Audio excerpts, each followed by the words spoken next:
আমাদের এই পাখি উন্মোচন করার উদ্দেশ্য হলো আমাদের পাঠাগার দিয়ে একটি আবদ্ধ জায়গা আছে, আমরা যাতে পাঠাগারটা উন্মুক্ত স্থানে নিয়ে আসতেছি, এই জন্য আমাদের সবিনয় আবেদন অনুরোধ এবং পাখি উন্মুক্ত করে আমাদের পাঠাগারটিকে উন্মুক্ত করে দিবেন। সমাজ উন্মুক্ত হিসাবে আমরা পাখি উত্তোলন করছি আমাদের এমপি মহোদয়।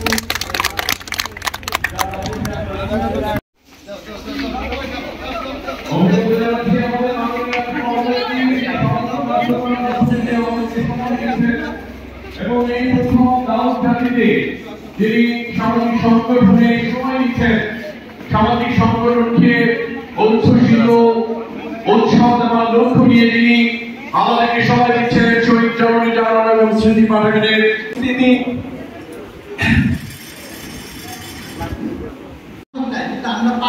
বইগুলা আমাদের বই আমরা আলসাম দোসরদের বিচারের দাবিতে যখন আমরা অত্যন্ত আনন্দিত, হয়তো আজকে আনন্দিত উপস্থিতি অল্প কিছুক্ষণের মধ্যে আমরা আমাদের ইমাম স্মৃতি পাঠাগার এবং সেই সাথে উপস্থিত আছেন জনাব মোহাম্মদ, আরো অন্যান্য বিশেষ অতিথিবৃন্দ উপস্থিত আছেন। যদি আমাদেরকে সর্বাত্মক সহযোগিতা একটি ছোট্ট শহরে শহীদ জনের উদ্দেশ্য লক্ষ্য জানতে চাচ্ছি এবং আমাদের এলাকার চেয়ারম্যান মহোদয় শুধু আখ্যায়িত মামলা যা পারেনি সে যে দেশদ্রোহী চেষ্টা করেছি। আসলে আমরা পাঠাগারে প্রতিষ্ঠাটা উন্মুক্ত ভাবে একটা জনমুখী হয়, জনগণের মাঝে হয়।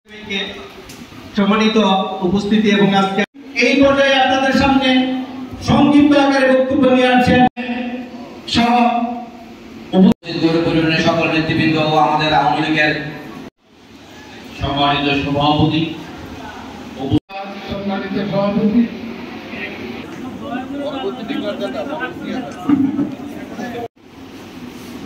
পরপর পড়াই দেন প্রধান অতিথি সহ পড়াই দেন, প্রধান অতিথিকে পড়াই দিব সভাপতি।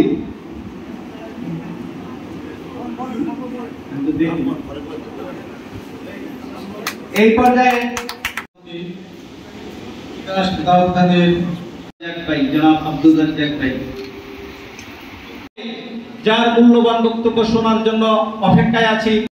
ইতিমধ্যে বক্তব্য রেখেছেন আমাদের উপজেলা আওয়ামী লীগের জীবন দিয়েছিলেন, তাদের স্মৃতির প্রতি শ্রদ্ধা রেখে প্রধান অতিথি মহোদয় আজকের আমরা একটু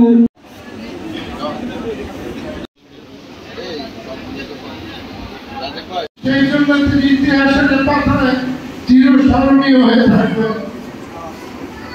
ওনার স্বামী ছিলেন একজন সিভিল ইঞ্জিনিয়ার, মাত্র 23 বছরের সংসার জীবন 1941 সাল থেকে 1971 সাল।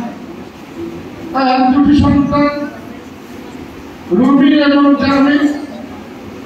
তার সন্তান মহান মুক্তিযুদ্ধে যে অকুত ভয় সৈনিক ছিলেন, গেরিলা যোদ্ধা ছিলেন এবং হাসতে হাসতে জীবন দিয়েছিলেন এই বাংলাদেশের জন্য। আজকে আমরা যারা বাঙালি জাতি তার ঐতিহাসিক ভূমিকার জন্য তিনি চিরস্মরণীয় হয়ে থাকবেন তার টোটাল পরিবার। তাই আমি আজকে গভীর শ্রদ্ধা করে স্মরণ করি। যারা আজকে বঙ্গবন্ধু শহীদ হয়েছে কেউ জানেন না, তাদের অনুষ্ঠান হয়ে গেছে। আমি